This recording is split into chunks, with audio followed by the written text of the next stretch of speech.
Alright, first and foremost, I want to give all honors and praises and glory belongs to Yahweh, Bahasham, Yahweh Shai, Bahasham, Wahavakar Kwadash. The name of the Heavenly Father is Yahweh.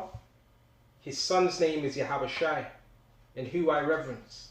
And honors to the apostles that are in the Holy Spirit, and to the hopeful elect across the globe, and to the few, the very few brothers and sisters listening and also learning in the hopes of being saved within these last days. Alright?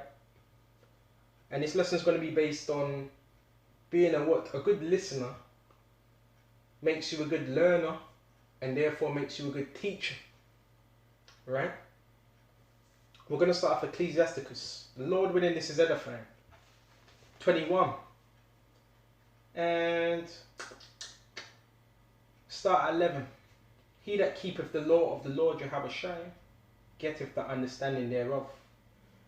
So a major part of our understanding is through the law, right? Is through these precepts. That's our understanding among the nations. It tells us that in Deuteronomy, I believe is 6:4. This is your understanding before the nations. And it's what separates us from these other nations. And the perfection of the fear of the Lord is wisdom. So when you fear the Lord, and the perfection of the fear of the Lord, that's true wisdom. He that is not wise will not be taught, right? Because what? Something's wrong, you're stubborn, or you just don't want to hear it, or you think you know it yourself. But there is wisdom that multiplieth bitterness. So the more you learn in this truth, it says it multiplies bitterness. That's why what you level yourself out in this truth, right? You balance yourself out. The more you learn, it doesn't mean you're going to be more. It doesn't mean you're going to be more happier all the time. No, because now you know what others don't know. You have the secrets, you have the mysteries, right? And others don't, even though you're trying to bestow it to them. The knowledge of a wise man shall abound like a flood. And bound means to increase. Okay, it's going to increase like a flood. Okay, that's why the scripture says in John 7:38 or 42, I forgot where it is. He that believeth on me, as the scripture have said, out of his belly shall flow rivers of water. Your mind, right, shall flow rivers of living water. Okay. And his counsel is like a pure fountain of life. So you're going to be able to even give counsel to others, and it's going to be like a fountain of life. It's going to be good. And what's the fountain of life? The laws we've been given. It's a fountain of life. When kept, when being obedient, and the inner parts of a fool. This is basically the premise of a lesson. You have the wise and you have the fool. The fool ain't going to want to listen. And we were all fools. But a wise man would admit that he was once a fool. The inner parts of a fool like a broken vessel. Right? They're likened unto a broken vessel, and he will hold no knowledge as long as he liveth. So if you give this wisdom to a fool, and that fool is not applying, he's going to be likened to what? A broken vessel that holds no what? Water. And what happens if you have a broken vessel and you put water in it? And even if you don't know if that vessel's broken, you're going to be like, hold on, why is this water pouring out? So a man that's like a broken vessel is likened to someone that he doesn't retain or hold this knowledge. Right? It goes in one ear and goes straight out the other. Right? If a skillful man hear a wise word, he will what? Commend it. Right? He will add unto it. Right? Or praise it and add unto it. Commend it, praise it, and add unto it. Right? Because he's a skillful man in what? Wisdom, knowledge, and understanding. Right? So he can add. And how would he add unto that? By another precept. But as soon as one of no understanding heareth it, it displeaseth him. Why? Because he doesn't understand it, what's being said. So of course it's going to displease him. People, they don't like what they don't understand, what they're not trying to understand or can't understand. They hate those things. And it displeases him. They cast it behind his back. I don't got to listen to that. Well, that's a fool. Right? But that's why you want to be amongst what the wise and do more what listening, right, than talking. And again, this lesson it ain't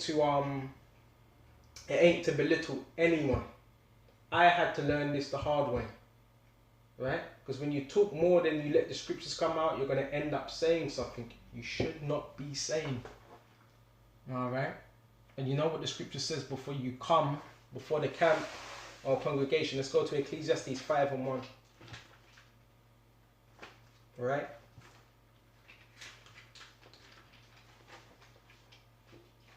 And there's a difference between being inquisitive, having a lot of questions, because it's good. Ezra's, the prophet Ezra's, out of all the prophets, he was one of the most inquisitive prophets out there. He was always asking questions. But then it gets to a point where you're asking questions, but you want to do what? More listening. That's how you learn. That's how you grow. Let's go to Ecclesiastes 5. Keep thy foot when thou goest in the house of the Most High. Foot would be referring to mouth. Okay. Keep thy foot when thou goest into the house of the Most High.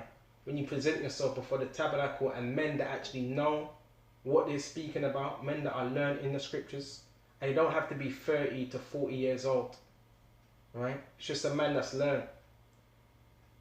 And be more ready to hear. Key thing, be more ready to hear, right? Because when I first heard about this truth, I thought I knew a little something, but then it's like, no, I have to be taught again. Be more ready to hear, to listen, observing, soaking it all up. And this is how I got to the point I am now. I had to soak in a whole load of things. Keep notes, keep a notepad, write notes.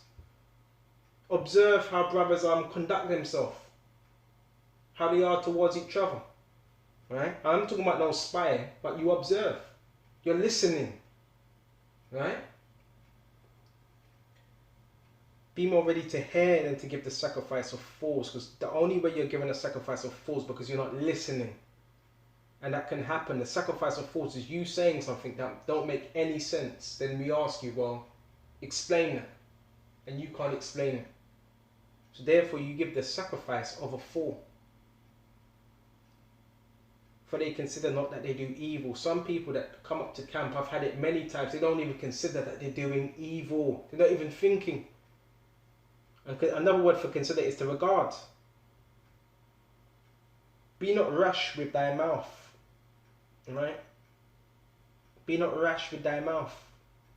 Before you woke up the truth, you may have been someone that just speaks. You may like the sound of your own voice. Well, that all changes when you wake up to this truth. A lot of people are not here today. There's a lot of people I knew once upon a time, they're not here today. Why? Because their mouth. Be not rash with thy mouth, quick, hasty. And let not thy heart be hasty. See, that's the spirit, hasty, to utter anything before the Most High. Anything that just comes to your mind. The first thought that comes to your mind, you're just uttering it. You know what that shows? Lack of self-discipline. And this is how I was before I woke up to the truth. Because didn't know any better, just impulsive. And this is how the people are in the world. They're impulsive. They say anything, the first thought that comes to their mind, they express that. It's like they have no, filter.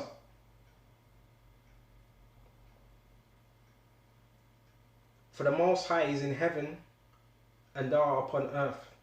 In other words, he sees, he hears. Therefore, let thy words be few. Few is not much. Okay? For a dream cometh through the multitude of business. So you can get dreams for the multitude of just being busy during that day. And I'm not knocking anybody that has dreams. Right? And a fool's voice is known by the multitude of words. So you will know a fool because the multitude of words. A fool or someone that doesn't know how to fully express themselves has to use many words. Have you ever had that? You're speaking to someone, they just needed to use a few words. As it says in the Apocrypha, short, comprehending. Right? So what does that show? You're skillful and you actually understand what you're speaking about. Someone that can say few things in few words, they understand and they know how to get their point across. Right? And we're all learning, so I hope brothers and sisters don't watch this video and feel, well, I'm quite talkative. No, it's just lessons, life lessons. Alright? Because I've done it many a times. I've been before camp leaders, and I've even said to brothers, oh man, I spoke out of place. That can happen. And you feel, why did I say that? See, this is a learning process. Right? It's a learning process. So now we went to that Babakashah. Alright, next one. Ecclesiastes 10 and 14. Make sure we get this in the right place. 10 and 14. Before we go to 10 and 14, hold on a minute. Now you know it, might as well go to that. So Ecclesiastes 10 and 14. Whew, let's start at 12. The words of a wise man's mouth. You know what? Let's get that online. Nah, forget that. The words of a wise man's mouth are gracious. Something that's gracious is pleasant. Gracious. So there's certain brothers, you can watch a video and it's just, the words are gracious. It's like health. It's like health to the bones. But the lips of a fool will swallow up himself.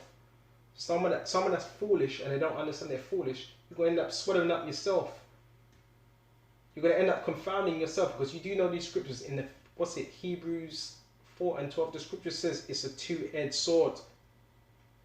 So with a sword, you got to be really careful how you're using that sword. Okay. Verse 13. The beginning of the words of his mouth is foolishness. And that's the beginning, not the ending. So if the beginning of his mouth, if the beginning of his mouth, the words of his mouth is foolishness, how is it going to end? The same way. Right? And the end of his talk is mischievous madness. Right? And the Lord Yahushua hates a mischievous man. Right? A fool is also full of words. See, full of words. And that's why every time I speak, because obviously when we speak, we need to expound on the scriptures, but I try to make it as short as possible. A man cannot tell what shall be. Okay, and what shall be after him. Or who can tell him? In other words, you don't know what's going to befall this man. Because he's just speaking anything that just comes to his mind. Anything. Right? So the scriptures also deal with what this is character. And how to communicate. And when to. James 1 and 19. A few more scriptures and we'll shut off. There's more precepts on this, but I don't want to drag it out too long.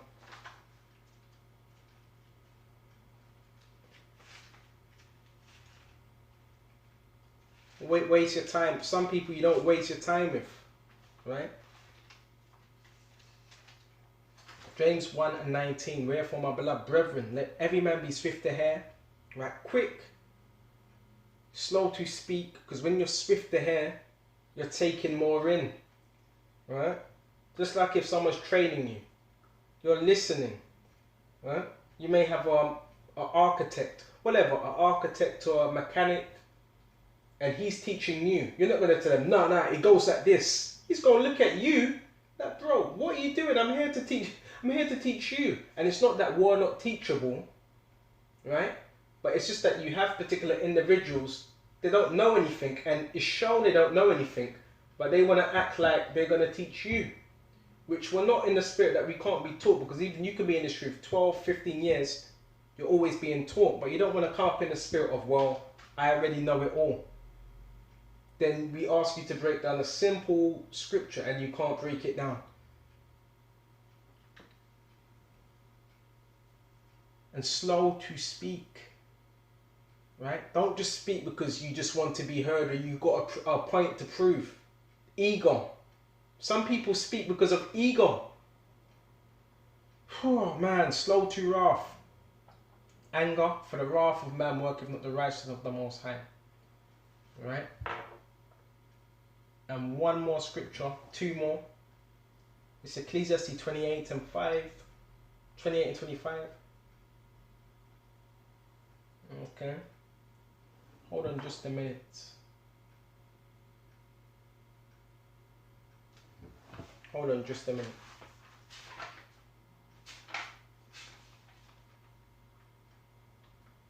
Here we go. It's Ecclesiastes 28 and 25. And weigh thy words in a balance. You're weighing up your words. You're taking time. And nothing's wrong. You know, sometimes when you're speaking, nothing's wrong with taking a few seconds. A few seconds. A lot of good speakers as well, they take a few seconds to think about what they're going to say. It's not instant. It's not impulsive. Weigh the words in thy balance. That's you weighing them words. Right? And make a door and a bar for thy mouth. A door, a bar, a latch. You know when to open it, you know when to close it. Can you imagine if your mouth was just open continually? You're going to get into a lot of trouble. Alright? That's why it says make a door and bar for thy mouth. What do you have? Why do you have a bar and a door? Right? So you can shut it, you close it when it needs to be closed, and you open it when it needs to be opened. Beware thou slide not by it, lest thou fall before him that lieth in wait, because there's many people watching, you know, lying in wait. You said this, you said that. And who better was it but Yahushua as that example, because he knew how to do, he knew when to speak, he knew when to withhold from saying certain things. Let's shut off on this Psalms 141 and 3. It's a prayer. Set a watch, O Lord Yahushua, before my mouth, and keep the door of my lips. Right? Lest he should what? Slide by it. Right? So that's even a prayer, that you have a guard set over your lips, that will we say the right things. Right? Even though the scriptures do say a man sometimes could slip by the mouth but not by the heart. These are character building lessons that even I'm still learning. Because when certain people, I've had moments and experiences with certain people who have came to the camp, and it's like, I didn't even need to entertain them. And that's why this is a growing process. So with this, I hope this was edifying, and until the next time, Shalom.